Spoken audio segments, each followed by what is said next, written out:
So yeah, I would like to say that Mr.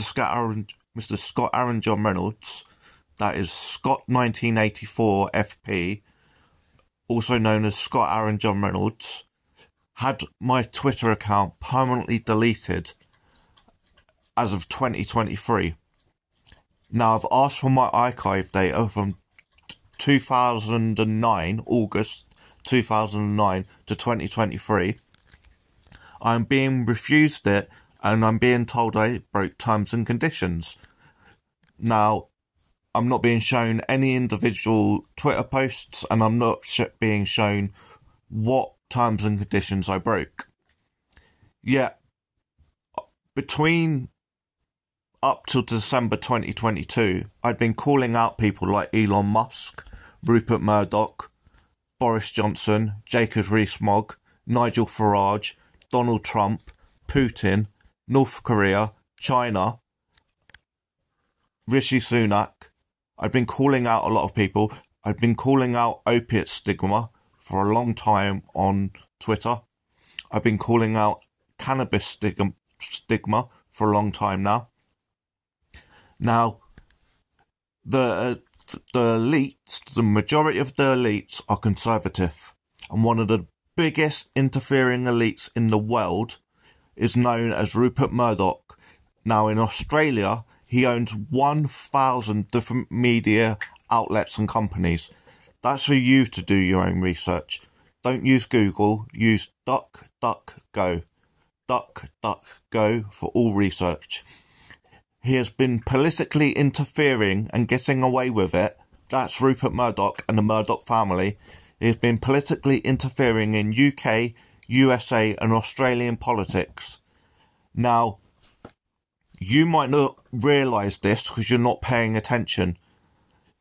That between 2009 to 2022 and then 2023, I got my account back in April 2023. Now, between December 2022 and April 2023, I was banned. I got back on Twitter as Scott 1984 FP, and I've been calling out people to their Twitter accounts. That I see through them. I know what scumbags conservatism is.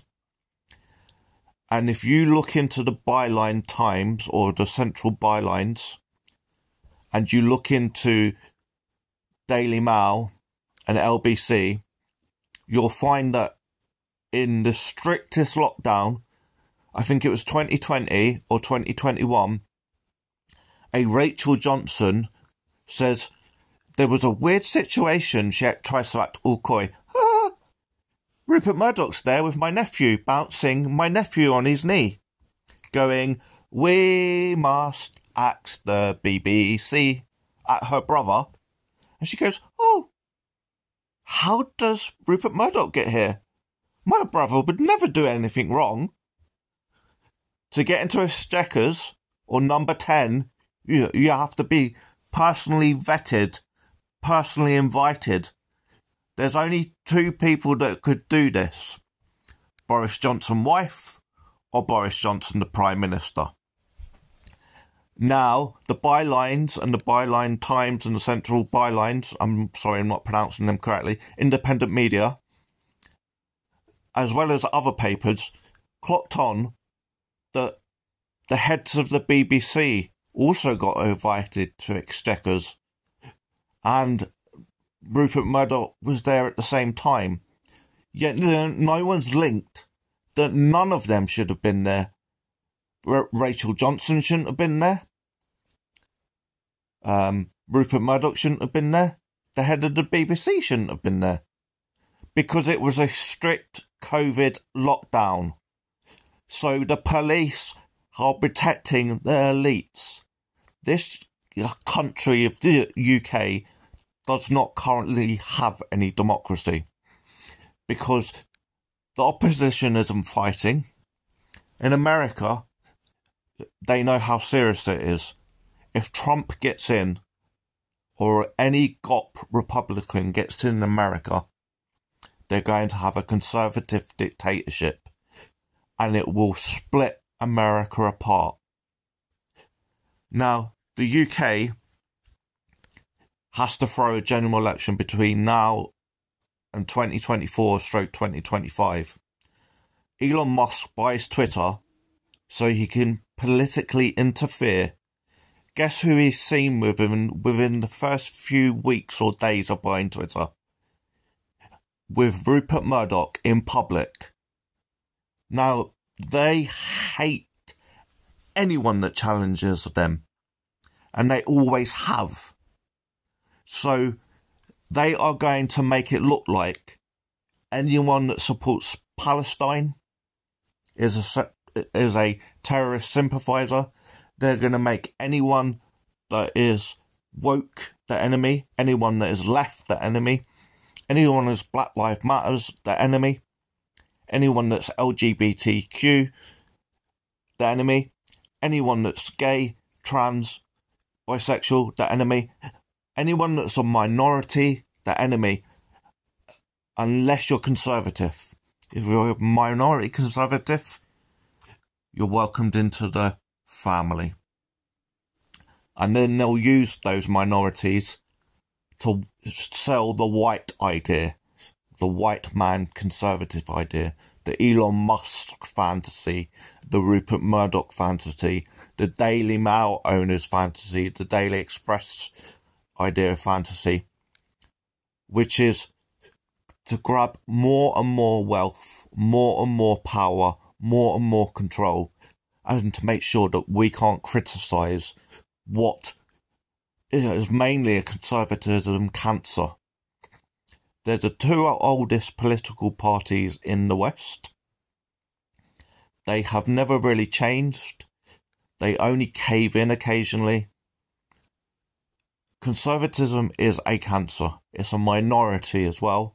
That's why the UK and the USA conservatism elites buy media, manipulate the masses, because they know they're a dying breed and they want them to go on for another couple of 100 years.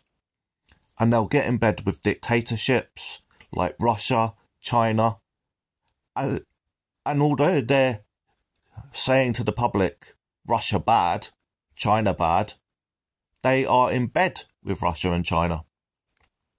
Whether through stock shares, connections. Boris Johnson loves Russia. Rachel Johnson loves Russia. Rishi Sunak and his wife love Putin and Russia. They love India. India loves Russia. Russia, China, India, they love each other. Now we have fed Russia and we have fed China. What we gave to Russia was an oil pipeline. What we gave to China was the technologies and slave labour.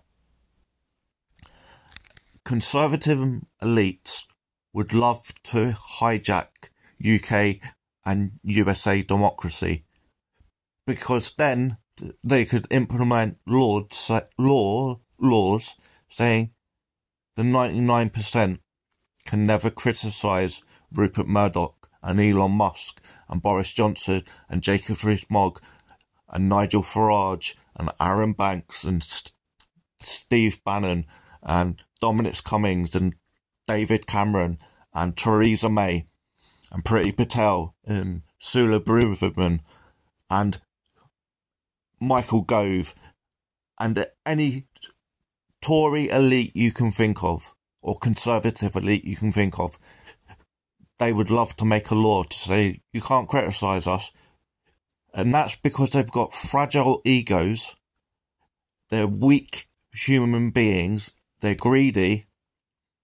They do not believe in sharing knowledge, power, wealth, and they will use any playbook they've got, any connections they've got, to literally make the 99% divide.